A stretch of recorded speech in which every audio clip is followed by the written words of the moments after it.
Assalamualaikum warahmatullahi wabarakatuh. Bismillahirrahmanirrahim. Tabarakalladzi nazzalal furqana ala 'abdihi liyakuna lil 'alamin nadhira. Allahumma shalli wa sallim ala sayyidina Maulana Muhammadin wa ala alihi wa sahbihi asma'in, amma ba'du. Qudwatunal jami' fi'lan wa qawlan wa hala Syekhuna al-Faqih al-Mufassir Kiai Haji Maimun Zubair, Syekhuna Kiai Haji Abdul Wahab, Syekhuna Kiai Haji Muhammad Najih, dan semua ahlu baiti Syekhina yang kita hormati, teman-teman Anwar yang kami cintai. Sebelumnya saya mohon maaf karena saya harus di atas, padahal kita ini fi tabqatin wahidah, sama-sama tahta Syekhin wahid, tahta murabbin wahid, yaitu Syekhina Kiai Haji Maimun Zubair. Dari sisi itu saya minta maaf. Dari sisi yang lain jenengan harus minta maaf saya karena ini bully saya ini. Artinya bully itu kesannya di atas, tapi ini makmur, diperintah, diatur. Jenengan al-amirun atau al-amir, jenengan pemerintah. Jadi dari sisi ini jenengan keren ya, ngatur-ngatur saya. Tapi begini, sengaja saya tidak bawa makalah, tahun kemarin juga tidak bawa makalah, karena saya datang, saya matur ke Syed ketika beliau minta saya datang. Saya datang tapi tidak sebagai narasumber, ya seperti umumnya santri alumni. Jadi ya saya datang saja karena ada tugas memberi orasi ilmiah. Kita mulai begini. Jadi dalam disiplin ilmu yang dikembangkan di pesantren itu sebetulnya kalau pakai ilmu logika maupun sosial apa saja, baik sosial ilmiah maupun sosial budaya, kita ini jauh lebih unggul ketimbang tradisi mereka. Misalnya begini, dulu di era Umar bin Abdul Aziz ada yang memberi gelar Khamisul Khulafa. Ini yang dikutip Mizan Kubro Imam Sa'roni. Beliau ngendikan begini, idza ra'aitum jama'atan yatanajawna sirran fima bainahum fi amri dinihim, itu fasyadu anna dzalika dhalalun wa bid'atun. Jika kamu melihat satu komunitas tertentu yang bisik-bisik agama tapi di grupnya mereka sendiri tanpa melibatkan kelompok lain yang mungkin a'lama minhum, lebih alim, maka itu sesat, dhalalun wa bid'atun. Sehingga dulu itu sudah ada tradisi konsensus ilmiah. Konsensus ilmiah ini diputuskan oleh konsensus yang min ahlil ilmi, sehingga orang yang tidak ngalim itu ya konangan.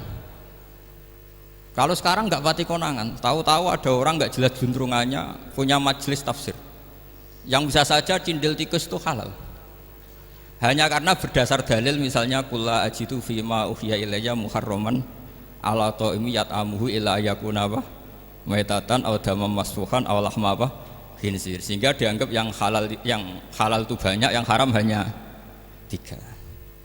Saya pernah ketemu di antara mereka, tanya, apa betul Gus Bak menurut Islam begitu? Terus saya baca di antara ciri Nabi itu yang ada di kitab Taurat dan Injil itu wa yuharrimu alaihimul khaba'is. Jadi kadang mawadi'ul halal wal haram itu tidak disebut di halal haram, tapi disebut di sifatun Nabi. Sifatnya Nabi adalah wa yadau anhum israhum wal aghlal allati kanat alaihim. Di antara sekian sifat itu wa yuharrimu alaihimul khaba'is, dan Nabi mengharamkan sesuatu yang menjijikkan. Nah kira-kira itu cindil tikus itu kalau sama dakok di ruang tamu menjijikkan enggak? Ya jijik, ya sudah haram saja kata saya. Akhirnya sebagian mereka ya tobat, mau ngaji sama ahlinya. Dulu ketika Imam Malik ngarak Muwatta itu beliau ngendikan, dan ngendikan itu saya hafalkan. Ini ada di kitab Al-Manhalul Latif, juga dikutip Gus Najih dalam kitabnya At-Tajridul Musaffa. Aradtu kitabi hadza ala sab'ina faqihan min fuqaha il-Madinah fakulluhum wata'ani fasammaituhu al-Muwatta. Kitab ini sudah saya tasihkan ke 70 ahli fikih di Madinah, kemudian semuanya setuju, fakulluhum wata'ani, semuanya sepakat, fasammaituhu al-Muwatta, maka kitab ini saya namain al-Muwatta, yang disetujui. Sehingga kita tidak boleh menjadi orang-orang alim humul sendiri dewean terus dikultuskan santrinya, serambutnya gondrong, terus muridnya jari dulang Nabi Khidir, sekambine kok kali Jogo itu, terus terkenal wali itu. Ini kalau kita begitu bahaya. Makanya saya senang model pendidikan Anwar. Ilmu itu dikonsensuskan. Siapa yang alim di takrib, di mu'in, ada debat, ada macam-macam. Sehingga yang terbaik, baik secara ilmu maupun perilaku dituakan. Ini penting, kalau ilmu tidak dikontrol itu repot. Saya berikan contoh betapa kita lebih kritis ketimbang tradisi di kampus. Saya pernah didebat sama salah satu kelompok ormas tertentu. Pak Baha, apa alasannya orang NU kalau megang istrinya itu kok batal gitu? Wong istrinya digauli saja boleh, masa megang itu batal kata. Terus saya jawab, kamu tahu definisi mahram? Nggak tahu ya. Mahram itu orang yang haram dinikah. Yang haram dinikah itu ya ibu, anak, bule, ponakan. Yang haram dinikah itu namanya mahram. Justru istri itu namanya ajnabiyah, orang lain. Makanya boleh nikah. Jadi statusnya istri itu orang lain ajnabiyah, sehingga boleh dinikahi. Kalau mahram malah nggak boleh dinikahi. Mereka akhirnya sadar, oh ternyata selama ini keliru. Membahasakan istri mahram itu keliru. Ya terus akhirnya dia jadi Syafi'i dadaan tadi. Pernah juga ada seorang kiai yang kepikiran mau mengharamkan atau menganggap ada fidah kalau orang haji itu rokok. Rasanya kalau kata pakar-pakar Kuwaitar itu cengkeh itu wangi. Kalau cengkeh wangi berarti kalau haji rokok itu artinya pakai apa? Wangi. Itu hampir saja deal. Karena ya memang cengkeh itu wangi. Kemudian diingatkan sama kiai yang lain. Anda berani fatwa kalau orang Jumatan sunat ngerokok karena pakai pewangi? Terus wah iya ya, enggak jadi. Jadi ini pentingnya ilmu itu konsensus. Sehingga saya bicara di sini pede bukan karena saya merasa benar, enggak, kan nanti ada yang nasihat ini. Kalau benar ya sampean dukung, kalau salah ya tinggalkan saja, biasa saja. Karena kalau sampean sama-sama tadi saya sudah bilang tahta topqatin wahidah, kita tahta syaikhin wahid, tahta mursyid wahid. Saya pikir ilmu saya dan sampean ya unda-undi lah. Kita beda jauh kan dengan Gus Naji karena beliau alim bisa ngarang kitab banyak. Kalau saya jenengan kan ya sama-sama enggak jelas gitu ya, sudah pokoknya santai-santai saja. Pokoknya rileks saja. Yang jelas saya datang ke sini itu mau cerita kebanggaan saya sebagai orang pesantren, produk pesantren kalau kata Gus Barak tadi. Di kampus itu saya berkali-kali ketemu doktor, profesor, dan mereka umumnya itu orang-orang yang galau, yang gelisah. Dan lucunya itu mereka memposisikan saya sebagai penasihat. Karena apa? Memang ilmu pesantren itu unik. Ilmu yang bisa menjawab problem apa saja. Mereka misalnya tanya begini, Pak Baha, saya ini orang kampung, yang bapak saya itu utun, katanya. Utun itu lugu, bisa menjadikan saya doktor, saya jadi dekan, saya jadi rektor. Tapi setelah di kota, dengan sekian ilmu yang saya pelajari dari Eropa, dari Amerika, sekedar anak saya tidak narkoba itu sudah susah, kok ranking? Nggak dengar anak saya ditangkap BNN itu sudah seneng saya. Artinya apa? Dia sadar ternyata kearifan lokal yang dididik para kiai menjadikan anak-anaknya jadi profesor, jadi dokter. Tapi dengan ilmu kedoktorannya orang menjadikan anaknya ranking itu susahnya bukan main. Karena nggak ada kearifan. Ilmu yang mereka anggap adalah dianggap ya, tentu tidak hakikat, eksak. Eksak saja sebetulnya tidak juga subjektivitas mereka. Misalnya begini, ini contoh sekian. Pernah saya lomba cepet-cepetan matematika. Kalau saya kan pernah dimintai konsultan sebagai badan Basnas Nasional. Mereka kalau ngitung ya zakat tijarah itu 2,5%. Mungkin zakat ziroah berapa? 10% atau 20%. Kangkang yang di sini tak pikir itu mesti bingung karena gaya poro gabet itu mesti raiso. Dan mereka tak tantang, coba jenengan bikin poro gabet, saya pakai matematika pesantren. Itu cepat saya. Karena matematika kita adalah matematika ummi. Ummi itu orang Arab, ummiyin. Gak usah diterjemah apa, ya sudah ummiyin saja. Ummiyin itu keibu-ibuan lugu. Jadi kalau nggak bisa itu ya terlalu. Misalnya 2,5%, kalau kita bilang kan rubul usur. Ya sudah 1.000 itu diusurkan dulu menjadi 10. Setelah 10 itu kan misalnya ya 1.000 berarti usurnya 100. Ya kan? Setelah 100 cari rubuknya berapa? 25. Berarti setiap 1 juta 2,5% adalah 25. Mereka masih garap poro gabet, saya sudah cepat 1.000 usurnya 100, rubuknya 25, namanya rubul usur. Begitu juga misalnya kita punya aset 100, nisful usur, usurnya 10, nisfunya berarti 5. Itu rasa porogapet cepet ketimbang sampean porogapet 2,5% kan suwi. Terus dia tanya, Pak matematikanya kok cepet? Dapat ilmu dari mana? Pernah kuliah di mana? Ya saya ngaji di Sarang sama Mbah Mun, terus saya ngaji beberapa ilmu. Nah, kelirunya rata-rata santri itu faro itu ya ora seneng. Nah, bulat. Nah ini cerita saja. Jadi kita bisa membuktikan ke khalayak ramai kalau kita tidak kalah. Khawarizm Al-Jabar terkenal di barat, Avicenna atau Ibnu Sina itu ya dengan ilmu-ilmu umum. Dan mereka fasih sekali menerangkan ilmu medis, ilmu apa. Fasih sekali. Sehingga ketika sekarang teknologi katanya adanya di barat, di Eropa, sebenarnya mereka itu kagum sama Islam. Karena mereka ngakui bahwa di antara ilmu itu dari Islam, zaman Khawarizm, zaman Al-Jabar, zaman Avicenna, zaman Ibnu Rus dan sebagainya. Saya beri sekian contoh dan ini saya bilang tanyakan ke orang kafir yang paling inat, paling lacep di dunia. Tanyakan ayat ini, pasti artinya seperti ini. Yaitu ketika ada fenomena likuifaksi, tentu kalau di Jogja kan ada grup ilmiah. Mereka tanya saya, Pak Bahak, apa ada teori manusia itu ditenggelamkan di bumi? Yang teori, bukan kasus, bukan peristiwa sejarah. Kalau peristiwa sejarah kan ada korun.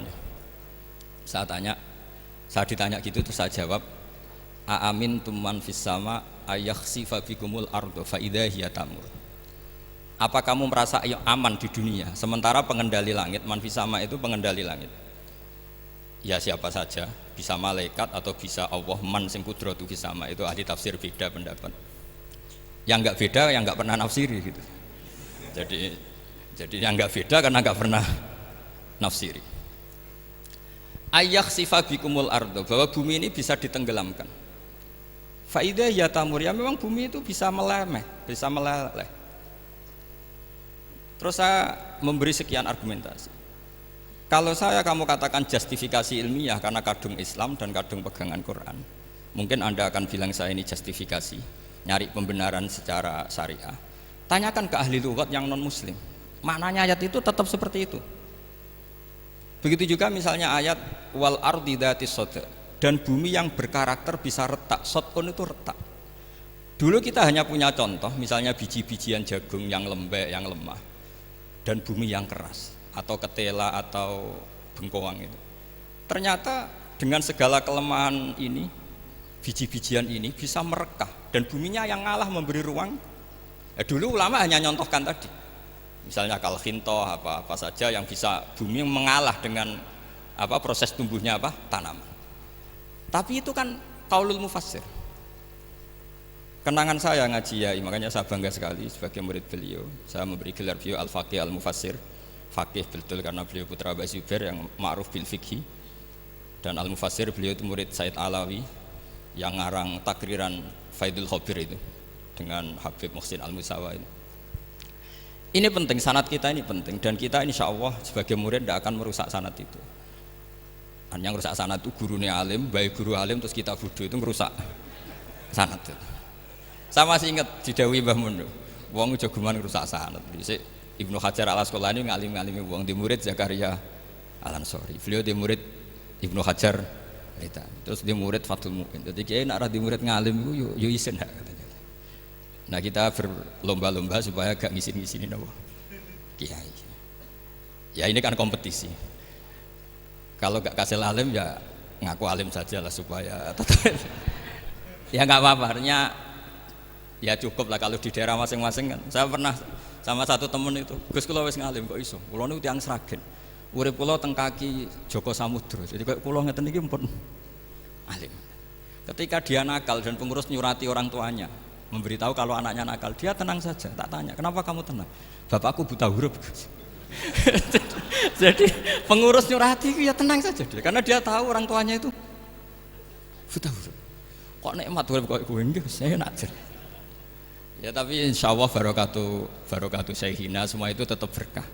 Karena itu awal hidayat di daerah masing-masing. Itu tidak perlu alim, sudah hebat itu. Karena ya nggak perlu lah. Kalau alim betul malah nggak sempat dakwah. Begini, ini penting saya utarakan. Karena sanad keguruan itu pernah saya cek ya. Ini cerita ini tahadus bin Nikmat. Guyonannya ulama meskipun guyonan itu ternyata musalsal. Dulu ya itu mungkin semuanya dengar sering cerita ada seorang desa gitu yang kambingnya habis mati, kebetulan kambingnya itu jenggotan kata beliau. Itu ada khotib yang jenggotan tuh nangis. Sempat khotibnya itu GR kalau dia itu ya ta'assar bimau idoti. Ya ta'assar sampai apa? Nangis sih. Ternyata enggak. Dia ingat khotib itu ingat kambingnya yang mati. Itu cerita Yai dulu dan diulang-ulang. Ternyata saya baca, kalau sama nggak percaya baca di Al-Fawaid Asy-Syatiriyah atau Al-Fawaid Al-Haramiyah. Itu karangannya Habib Salim Asy-Syatiri. Beliau dekat sekali dengan Gus Najib, pernah nginep di beliau. Itu di karangan beliau sampean cek nanti di qauluhu ta'ala lau adzibannahu adzaban syadidan aw la asfahannahu aw la ya'tiyanni bisultanim. Itu kata beliau begini. Adzaban syadidan itu orang dihidupkan atau didomisilikan di daerah yang enggak sejenis. Itu tersiksa sekali. Terus di situ beliau cerita, dulu itu ada orang alim alamah hamilul Quran itu di penjara. Karena ketemu orang sejenis santri-santri yang kebetulan itu ada kios politik itu atau gerakan politik. Itu di penjara itu asik saja. Bahkan banyak alumni penjara itu udah hafal Quran. Yang sebelum hafal ada yang bebas, nggak mau bebas karena ingin meneruskan hafalan dengan saking keramatnya tadi orang alim yang hafal Quran. Suatu nanti kalau nggak percaya nanti dicek. Kitab itu sekarang gampang didapatkan. Al-Fawaid apa? Asy-Syatiriyah atau Al-Fawaid Al-Haramiyah itu namanya itu. Itu ternyata terus penguasa ini ngerti, ini di penjara kok happy-happy saja malah mulang Quran. Di penjara mek wong bedui sing ora roh wong alim ya ora roh kitab. Ternyata si bedui tadi pertama melihat syekh yang jenggotan tadi, ingatnya sama kambing tadi. Langsung dong ya Allah saya ingin bebas. Artinya betapa tersiksanya orang dikumpulkan orang yang tidak sejen. Dan guyonan itu ada di Al-Fawaid Asy-Syatiriyah. Betapa ini al-arwah junudun mujannad. Mbah Mun muridnya Sayyid Alawi pernah cerita itu, meskipun dengan analogi kias yang beda. Sayyid Habib Salim Asy-Syatiri itu malah cerita itu ditadwin, dimudawankan, yaitu ditulis di kitabnya. Itu kan luar biasa. Dan saya punya kitab itu. Kemudian yang sama lagi adalah Yai sering berkeyakinan annal ardo kurawiyah. Meskipun sampean mungkin lihat di video-video nak bumi itu flat, itu orang nggak mau mikir mungkin ya. Annal ardo kurawiyah. Saya percaya beliau karena beliau orang alim dan saya percaya teori falak. Kemudian saya cek di tafsirnya Imam Habib Syatiri tadi di ayat watarol jibala tahsabuha jamidatan wa hiya tamurru marras sahab. Kata beliau annal ardo kurawiyah wa anna hadhil ardo tamurru kal jibal atau tamurru mamarul jibal marul jibal. Ketika dia ditanya apa alasannya, watarol jibala tahsabuha, kan ada kata tahsabuha. Tahsabu itu hasibah yahsabu husbanan. Kalau sebagian lughat hasibah yahsibu husbanan. Nah itu sekarang kata beliau, itu sekarang. Kenapa itu sekarang? Idlah husbana hunaka. Kan ada mufassir yang mengatakan tamurru marras sahab itu nunggu di akhirat. Wa tarol jibala tahsabuha jamidata wa hiya tamurru marras sahab. Marras sahab itu nunggu nanti di akhirat. Tapi kata Habib Salim Asy-Syatiri tidak di dunia. Idlah husbana hunalika itu akhirat maksudnya. Di akhirat husban itu artinya kan nyongko, ngiro. Di akhirat semuanya itu ilmul yakin, ainul yakin.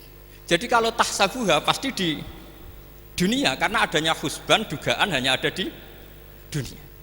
Lagi-lagi muwafaqah bainahu wa baina Habib Salim Asy-Syatiri. Dan di situ detail sekali. Cara beliau nulis tafsir, pengalaman ngaji sama Sayyid Alawi, tanggalnya. Begitu juga saya dulu ngaji sama Yai banyak sekali, diantaranya yang saya syukur sekali yaitu tadi Ulumul Quran. Dulu di MGS yang ngajar Faidul Khobir beliau sendiri. Dan kita syukur sekali. Jadi ini pengalaman-pengalaman kita sebagai murid, sebagai penerus. Terus ketiga begini, ciri khas samahah atau samahan. Ini saya meskipun tidak bawa makalah, saya ini baca sekian takbir. Kenapa guru-guru kita di Indonesia itu menghindari tema-tema ekstrim atau tema-tema keras? Saya pikir di sini masyhur sekali, beliau sering ngendikan zada khusyu'an zada jalan, kita hanya nirukan saja tapi tidak ikut menvonis. Karena kalau kita serius, terlalu serius ngendikan hukum-hukum yang serius, nanti kejadiannya begini. Ini saya baca takbir ini dari kitab Ibnul Qayyim di I'lamul Muwaqqi'in an Rabbil Alamin dan dari kitab Nasaihul Ibad. Ketika lisan dihisab sama Allah Ta'ala dan mendapatkan azab yang paling tinggi dibanding jawareh yang lain, itu ketika lisan menanyakan sama Allah, kenapa ya Allah saya punya adab yang begitu ekstrim? Jawabannya Allah, kharajat minka kalimatun balagot masyariqal ardi wa magharibaha fasufikat biha damul haram wa ukhidha biha al-malul haram wa antuhika biha al-farjul haram. Jadi kalau fatwa serius menjadi ekstremis, apalagi fatwa-fatwa tentang chaos, tentang apa, itu nanti resikonya itu ada safkut dima, dan itu hal yang dihindari ulama dulu.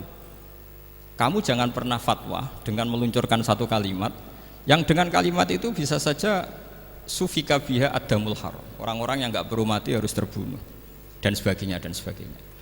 Kalau dalam Nasaihul Ibad redaksinya adalah kharajat minka kalimatun balagot masyariqal ardi wa magharibaha. Ini kalau di kitab Ibnul Qayyim redaksinya itu ada seorang ulama yang ngeluh ketika habis ngajar Al-Hudud.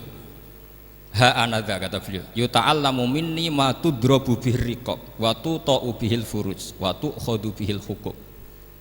Jadi sehingga dengan tradisi ulama kabiron angkabirin, dulu-dulunya itu memang ulama menghindari tema-tema ekstrim. Bukan karena tidak bisa, karena takut ini kalau salah fatwa nanti safkut dima. Dan itu yang dilakukan Said Hasan bin Ali ketika beliau konflik, ya dengan tanda kutip konflik dengan Muawiyah. Kata beliau, bisa saja ini hak rajulin, ya sudah tak kembalikan ke dia. Bisa saja hak saya tak kasihkan ke dia, haknan lidima'il muslimin. Tapi karena hukum itu adalah hukum yang sifatnya ijtihadiyah, beliau tetap menutup dengan makalah wa in adri la'allahu fitnatul lakum wa mata'un ilahin. Saya tidak tahu ini kayak apa, jangan-jangan ini hanya fitnah. Kenapa beliau tetap menutup hukum wa in adri dan kemudian ditiru terus oleh Imam Malik, setiap ditanya sering bilang la adri, sampai yang tanya pernah mangkel. Ini pernah dikutip Gus Najih dalam kitab At-Tajridul Mustafa, juga ada di Al-Manhalul Latif. Kenapa Sa'alim engkau selalu jawab la adri? Kata Imam Malik, jawab, saya ini orang jauh, kalau sampean bilang la adri nanti gimana? Saya laporannya yang disuruh tanya. Kata Imam Malik, happy saja. Fa'abligh man waro'aka anni la adri. Enggak kamu tok yang harus tahu kamu saya la adri. Yo kandhani pisan umat temen aku yo la adri. Jadi ulama dulu saking khosnya sama Allah, khosyah, bilang enggak tahu itu enggak masalah. Karena begitulah sanad mereka dalam hal-hal yang ijtihadiyah, yang potensi safkut dima. Saya ulang lagi, yang potensi safkut dima itu milih aman bilang la adri. Sampean kalau nggak percaya dicek di Sahih Muslim atau di kitab-kitab hadis sahih yang lainnya. Dan ini juga yang dipakai Ibnul Qayyim ketika bikin muqaddimah I'lamul Muwaqqi'in dalam Khotorul Fatwa. Ada seorang namanya itu Buraidah. Buraidah itu Amirul Jaysh. Itu setiap mau perang atau punya MOU dengan kelompok lain, kata Rasulullah, jika mereka menginginkan kamu ala antun zilahum ala hukmillah wa ala hukmi rasulillah fala tunzilhum ala hukmillah wa ala hukmi rasulillah. Ada redaksi yang fi dhimmatillah wa fi dhimmati rasulillah. Walakin anzilhum ala hukmi, posisikan bahwa MOU itu atas nama kesepakatan kamu dan mereka. Fa innaka la tadri atusiba hukmallahi amla, karena kamu tidak tahu apa kamu persis sebagaimana hukum Allah pandang. Kamu tidak bisa misalnya secara fikih, misalnya ada Zaid ini kafir harbi, terus kamu bilang ini wajib diperangi karena kafir harbi. Oke, itu mungkin.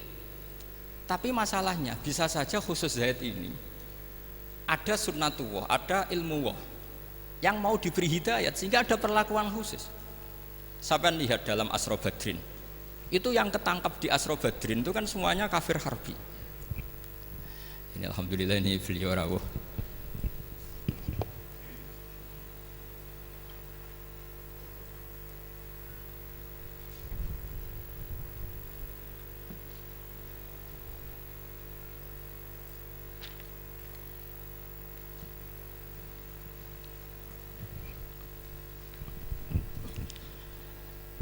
Kalau terusakan. Itu di Asra Badrin itu kan semuanya yang ketangkep itu adalah orang-orang yang dulu kafir harbi. termasuk mimpinihim ada Said Abbas. Tapi ketika itu jelas-jelas pernah kafir harbi ikut perang Badar. Ini pentingnya muqabalah. Apa Abu Bakar usul dimaafkan, Umar usul darbur riqab. Apa tanggapan Rasulullah sallallahu alaihi wasallam ketika masalu kaya Abu Bakrin masalu Ibrahim? Qala faman tabi'ani fa innahu minni wa man asani fa innaka ghafurur rahim. Wa masaluka ya Umar masalah Nuh. Qala rabbil tadzar alal ardi minal kafirina napa dayar. Dan apa yang dilakukan Rasulullah? Beliau memilih pendapatnya Abu Bakar. Dan apa yang terjadi? Said Abbas dan beberapa sahabat menjadi Islam. Wa hasuna islamuhu. Artinya gini. Jadi betapa dalam menganalisis satu hukum sosial, karena ini manusia. Saya ulang lagi, karena ini manusia itu susah sekali. Makanya dalam banyak hal sikap-sikap Rasulullah itu dipandu oleh Allah. Tentu ada ayat laisa laka minal amri syai'un aw yatuba alaihim aw yu'adzibahum. Makanya saya mohon sekali ini para santri, khususnya santri alumni Almar, mohon belajar itu tafsir Munir itu detail. Karena di tafsir Munir itu misalnya ada ayat tertentu yang mengkritik orang kafir tertentu, fitil kalwaqiah gitu. Di situ ada kejelasan fa aslamu wa hasuna islamuhum. Misalnya wasfir nafsaka ma'al ladzina tuna rabbahum bil ghadat, terus wala ta'du'anaka anhum turidu zinatal hayatid dunya. Terus beliau menerangkan orang-orang ini yang dulu angkuh enggak mau ta'alum sama Nabi karena enggak mau jejer sama du'afaul muhajirin dan du'afaul ansor, itu akhirnya Islam dan wahasuna Islam. Saya kira demikian. Nanti monggo bareng-bareng istifadah dari Syekhina Najih. Dan saya syukur sekali karena mendapatkan naskah At-Tajridul Mushaffa. Saya sinau buhot itu banyak di kitab-kitab fikih, tapi saya mengenang dari yang dikutip beliau tentang Imam Malik, tentang buhot in kharaju ala misli Umar bin Abdul Aziz. Terus ketika siapa itu Ibnu Qasim tanya, fa'ilam yakun mislah, kata Imam Malik, ya dakhum yantaqimu wa min dzalimin bi dzalimin, summa yantaqimu min kilaihima. Jadi sikap-sikap dari Syekhina, dari para ulama-ulama kita yang sabar ngadepi umarok yang macam-macam, itu adalah sikap dari guru-guru kita musalsal ila Rasulillah sallallahu alaihi wasallam. Ini penting saya utarakan karena jangan sampai kritis kita sampai menjadikan bangsa ini keos. Kalau keos nanti safkut dima, tentu itu yang enggak diinginkan Sayyid Hasan bin Ali, dan beliau dapat gelar dari Rasulullah, inna ibni hadza la sayyidun wa la Allah yuslihu bi baina fi'atin azimatin. Saya kira demikian, dan bareng-bareng monggo istifadah dari Syekhina Najih.